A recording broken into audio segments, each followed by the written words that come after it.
Naghahanap nga ako ng space dito sa likod bahay kung saan ko pwedeng itanim itong binili kong talbos ng kamote. Tinanggal ko nga pala yung talbos at pinirito ko kasama ng pritong isdang ulam namin ngayong tanghalian. Naisipan kong itanim dahil sayang naman kung itatapon ko. Ang talbos ng kamote kasi ay nabubuhay kahit itutusok mo lang at di mo alagaan. Hindi po ako expert sa pagtatanim pero itong tinatalbosan ko ay itinayo ko lang.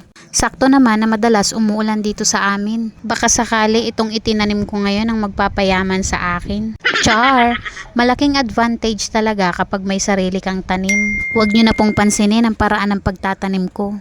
Dahil kung hindi yan sinipag ay malamang tinamad. Maliit lang kasi ang space ng pagtatamnan ko. Ngayon ko lang po pala naisipang magtanim dahil bihira na lang ang mga may alagang kambing dito sa amin.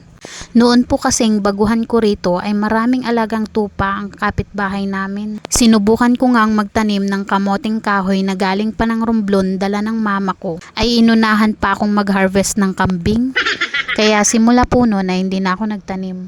Ito namang itinanim ko ngayon ay baka sakaling mabuhay lang. Dahil ang kalaban ko naman dito ay si nanay.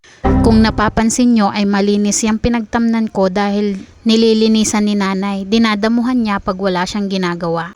Medyo malabo na rin kasi ang paningin niya dahil may katandaan na rin. Mapagkamalan pa niyang damo yan eh. Alam nyo ba na marami din akong halaman nung pandemic? Iba't ibang klase ng halamang gabi. Dahil lab na lab ako ni nanay, dinamuhan niya yung gilid ng bahay ko dahil masukal daw. Di raw ako marunong magwalis, maglinis. Mga halaman ko yun na nakapaso.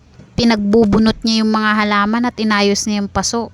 Iyak malala dahil may mga pinapalaki pa akong succulents doon. O diba, sinamahan niyo pa ako hanggang dulo. Maraming salamat po sa pakikinig sa mga walang kwenta kong mga kwento.